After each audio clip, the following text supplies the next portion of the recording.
Всем привет, меня зовут Антон, я являюсь жителем города Абай. Сегодня, в честь Дня Победы, я хочу рассказать вам о своей бабушке, которая сражалась в годы Великой Отечественной войны. Мою бабушку звали Мясникова Зинаида Ивановна.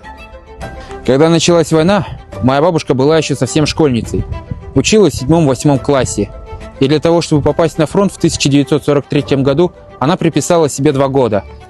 Так моя бабушка попала на Карельский фронт, служила в портовом городе Мурманск, недалеко от финской границы.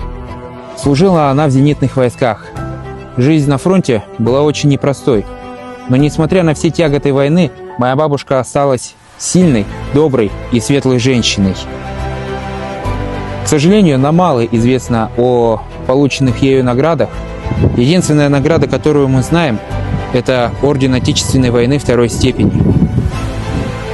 После победы бабушка приехала в Казахстан, вышла замуж, и у нее родился сын.